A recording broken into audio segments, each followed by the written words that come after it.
मात पिता उर्मे लिया धीरज अपने धार, सगर पुत्र जब एकदम जूझे 60,000। जूझे 60,000 श्राप मुनिवर तपधारी के, 101 पुत्र जूझे थे माता गंधारी के, तब भी प्राण नहीं निकले थे उद्दम माता जी। तुम बिरवा खूब लगाए रहे हो, तुम बिरवा खूब ही लगाए रहे हो, हाथ गढ़ा लंग और मुंह कैमरा लंग, तुम फोटो खूब खिंचवाए रहे हो, तुम बिरवा खूब ही लगाए रहे हो।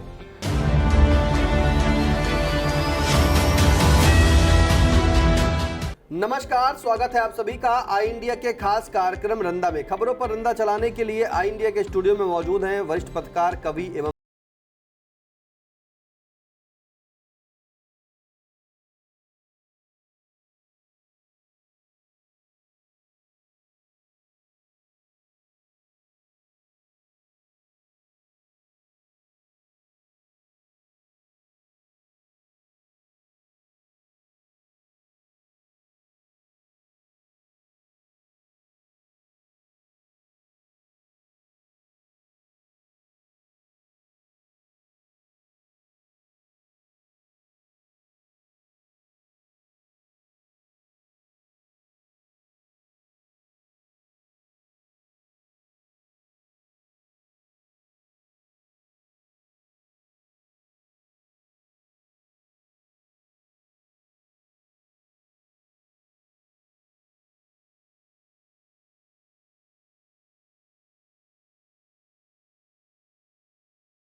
रंदा मुख्यमंत्री योगी आदित्यनाथ की मुक्त कंठ से प्रशंसा करता है, जिन्होंने हर जिले की एक नदी को पुनर्जीवित कराने की बात कही है। जिस दिन सराय नदी फिर से अपने पुराने स्वरूप को प्राप्त करेगी, उस दिन के बाद से रंदा अपनी पत्नी या प्रेमिका के साथ सराय नदी में डुबकी मारकर किसी फिल्म का ये नगमा तरन्नुम में गाएगा। दोनों किसी को नजर नहीं आए, चल दरिया में डूब जाए।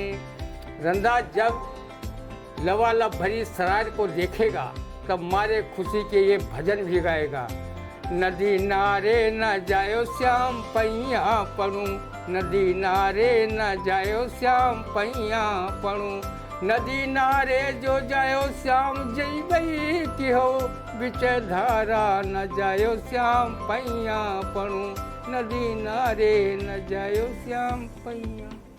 बिल्कुल, श्याम पहिया परो, यानी कि देखिए जिस तरह से जो नदी का इस वक्त जीर्णोद्धार यानी कि पुनर्जीवित उनको किया जा रहा है, जितनी भी नदियां हैं, और सभी का जो है बीड़ा खुद सीएम योगी आदित्यनाथ ने उठा लिया है, जिसके चलते सीतापुर की जो जीवनदायिनी नदी कही गई है सरन नदी, अब वो जो नाला घोषित हो चुका था पहले, उसे अब नदी बनाने के लिए वहाँ पर वृक्षारोपण कराया जा रहा है। उसके पास जो अवैध अतिक्रमण था उसे हटवाया जा रहा है, वैध वृक्षारोपण करने की बात कही जा रही है।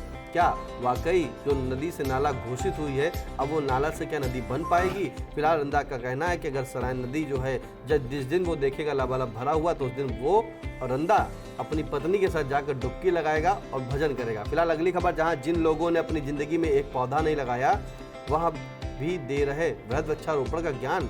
देखिए, वृक्षारोपण का ज्ञान तो सब लोग देते ही हैं, अधिकांश देखा होगा कि एक पौधा लगाते हैं,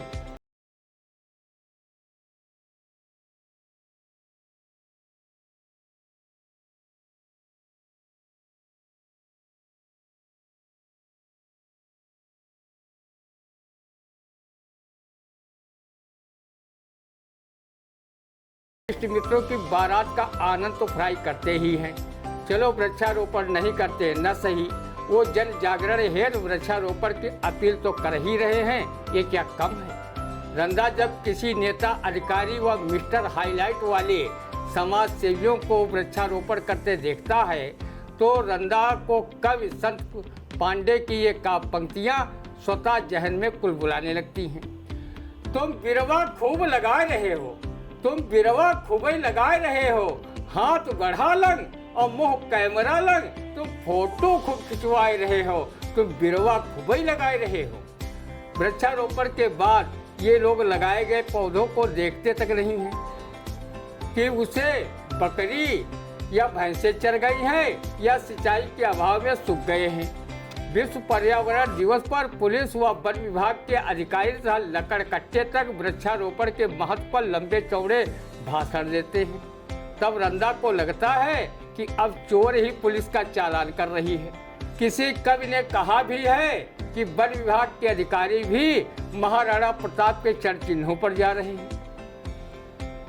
वन विभाग के अधिकारी भी महाराणा प्रताप के चरण चिन्हों पर जा रहे हैं। वो तो सिर्फ घास की रोटियां खाते थे, ये तो पूरा जंगल ही चबाए जा रहे हैं। आज़ादी के पहले हमारे देश का 33% भूभाग वनाच्छादित था। आज विकास के नाम पर वृक्षों की अंधाधुंध कटान के चलते 4% भूमि ही वनाच्छादित रह गई है। सैकड़ों प्रकार की पक्षियां विलुप्तप्राय हो गई हैं। वन्य पशु जंगलों के अभाव के चलते वो मानव आबादी में घुसकर कोहराम मचाए हुए हैं। सीतापुर जिले में चंद दिन पहले एक खूंखार बाघ पकड़ा गया था। उसके पहले एक बाघ मछेटा क्षेत्र में मरा हुआ पाया गया था। आज वृक्षों के कटान के भयावह रूप के कारण पर्याप्त प्राणवायु ऑक्सीजन नहीं मिल पा रही है, जिसकी वजह से श्वास अस्थमा के रोगी बढ़ते जा रहे हैं। हम सबने प्रकृति के साथ जो दुष्कर्म किए हैं, उसके भयावह परिणाम तो भोगने ही पड़ेंगे। इस संबंध में रंदा कवि अवनेश मिश्र की ये काव्य पंक्तियाँ साभार सुनाने पर मजबूर है।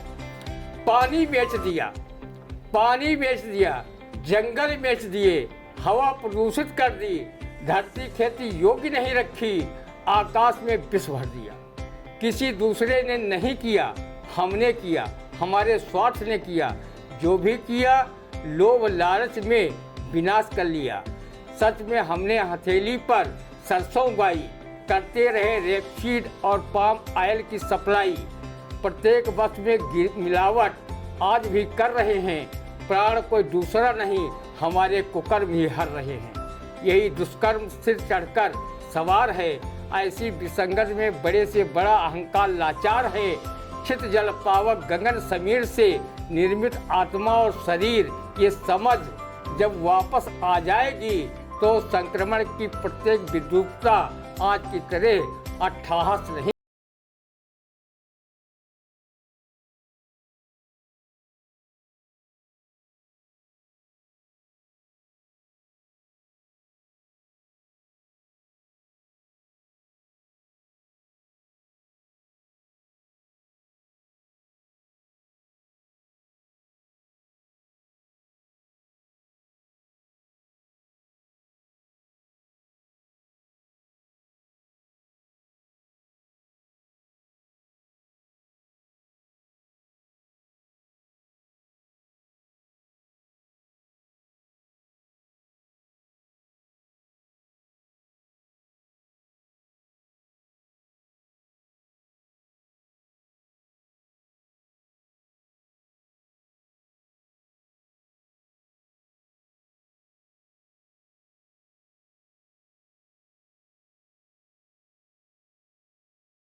सुझाव हो तो भी कमेंट के माध्यम से दे सकते हैं। तब तक के लिए दी इजाज़त, फिर मिलेंगे आपसे अगले रंदा के कार्यक्रम के लिए।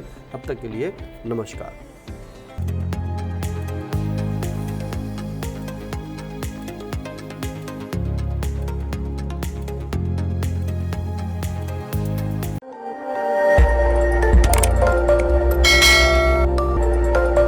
खबर आपकी, नजर हमारी।